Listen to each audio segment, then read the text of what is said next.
There is the old manually operated scoreboard. There's a couple of teenagers on the other side of that fence that are putting all the big slats with the number on them, and sometimes it's crooked and sometimes it's straight. That thing has been a part of this ballpark since almost the inception of the stadium.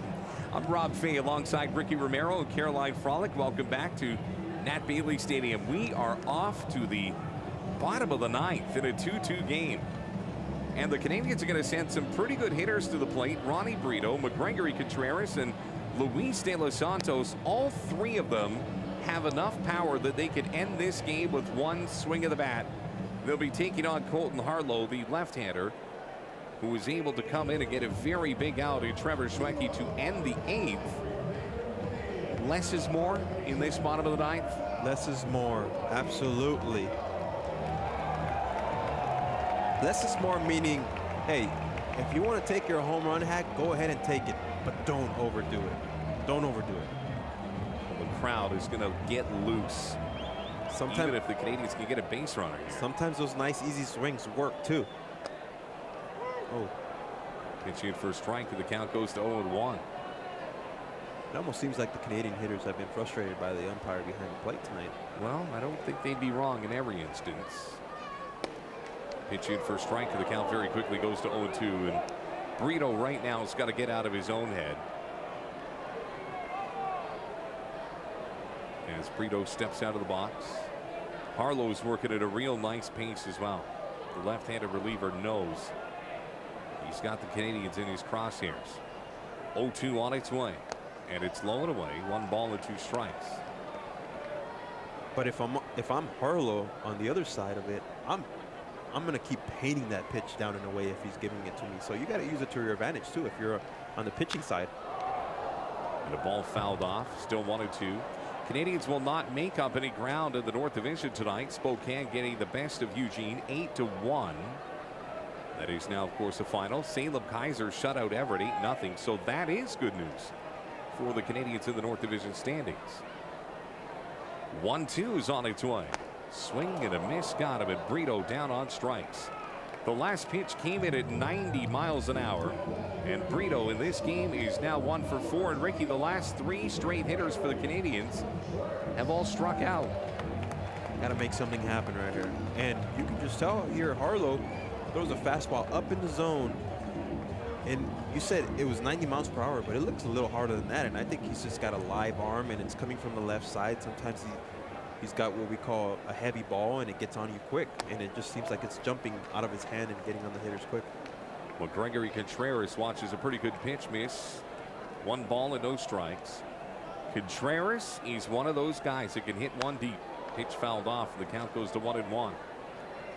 And you know, for Contreras, it's such an interesting predicament for him. Last year led the Canadians in a couple of offensive categories. 2 years ago, Baseball America called him one of the top prospects of the organization. 1-1. Fastball missed a little bit up, and the count goes to 2-1. And you know, for him this season, it just has not been able to connect. Yeah, and that sometimes tends to happen, and it's just, this game's all about adjustments, and if you don't make the proper adjustments, you're going to get beat. High fly ball into right field, but that's going to hook foul, and the count goes to 2 balls and 2 strikes.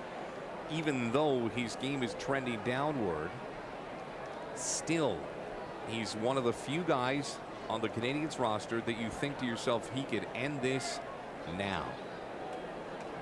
2 balls and 2 strikes. McGregory wearing Logan Warbeth's old number 29. Here comes the 2-2. Swing and a miss, got him. That is now 4 straight Canadians that have been struck out as the Boise Hawks getting down to business. So here it is. It's what you do as a kid. It's that 2-out bottom of the ninth scenario, and Luis De Los Santos. Canadians have 2 walk-off victories this season. De Los Santos has both of those hits. Okay. So this is the right guy to answer the call right here. We'll have to wait and see. Nobody on base. Colton Harlow has come in and been fantastic. He's struck out every batter that he has faced since coming out of the bullpen. Fastball misses low. The count goes to 1 ball and no strikes. And again, it's not overpowering stuff out of Harlow, but it's just more location. Yeah, it's 90-91. Nice little heavy fastball, gets on you quick, but he's attacking hitters, and you can just tell the rhythm. Gets on that mount quick, on that rubber. Here you go, come on, I'm ready. Boom. Makes a big difference. He's not letting the hitters get comfortable at all. Look at him, he's on it. He's already on, ready to go.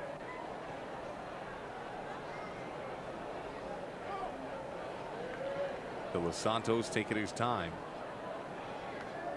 And there's nothing more you hate as a pitcher when you're in rhythm and a guy starts calling time on you. And that's a smart method thing. to the madness, Yep, maybe. yep. Smart thing out of De Los Santos right there to slow it down. 1-1. Swing and a miss on a changeup, and now the count goes to 1-2. Canadians are down to their last strike. Yeah, that's a great pitch right there. He's showing nothing but fastballs, and I sped you up. Now I'm going to slow you down when I change it. 1-2. Here's a ball hit back up the middle, and De Los Santos keeps things moving. So it's a base hit that puts the winning run on at first, and it brings up Adrian Ramos. And if you love storylines, and if you love the underdog story, then this is your moment. It has been a real tough season for Adrian Ramos. The numbers all working against Adrian this season, but already with a double in this game that's connected to an RBI. Could you imagine if the guy tucked away at the bottom of the order, who's hitting just 110 this season, could somehow find a ball down a line, hit a gap, or off a wall? 2 outs, De Los Santos to be flying around the base paths, which would only add to the excitement should something actually come off the bat of Adrian Ramos. The way he plays, you almost root for that moment, that this is his time to shine right here. And you know, was it last game or a couple games ago where he started too? He hit the ball hard every single time. Barreled it. And this game just didn't reward him. And that's just the way this game works sometimes. And you know, this is definitely a kid you like to root for, and hopefully this situation brings out the best in him. Well, the count is now in his favor, as good as it's been for Colton Harlow. Finally, a base hit off the left-hander after 3 straight strikeouts to start this appearance. And now Ramos should see something pretty good here. 2 balls and no strikes. Ball 3. A walk would push De Los Santos into scoring position, and it would also roll the Canadians lineup over back to the top of the order for Tanner Morris.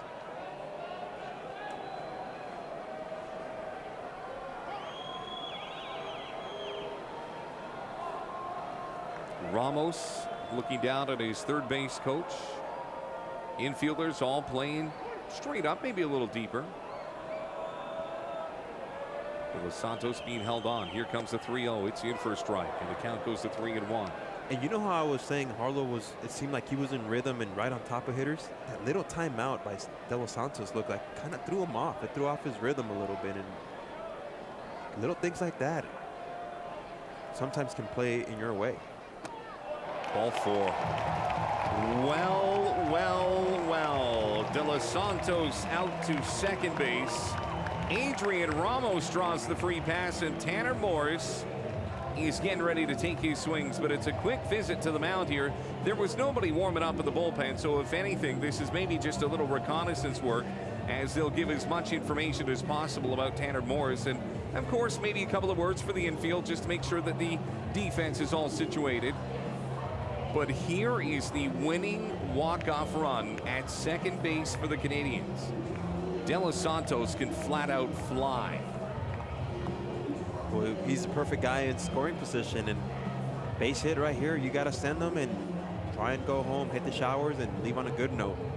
But going back to that, I really do. I'm a firm believer that De Los Santos threw him off right there with that timeout call. It's a little subtlety, but you're right. Yeah. It would totally get missed by the naked eye, but I wouldn't even have thought of it, and then you brought it up, and since that, De Los Santos singles, Ramos walks, and Tanner Morris has got a shot to be the hero right now.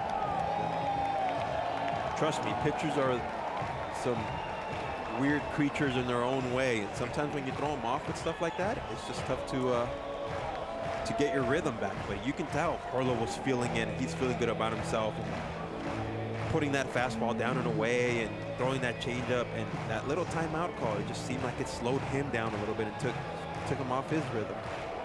Well, the kid out of the University of Virginia looking to be the hero now in the bottom of the ninth with 2 outs. This is why you come to the ballpark for a moment like this. Lefty-lefty matchup, swing and a miss. Boy, a nice changeup. Pulled the string on that one, and Morris was way out in front of it.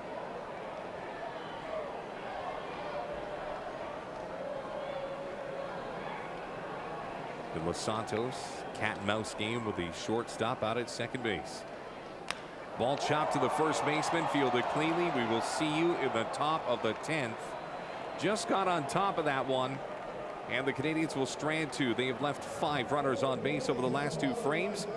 When we come back, well, now we're going to dump all of the candy on the kitchen table. It's a free-for-all.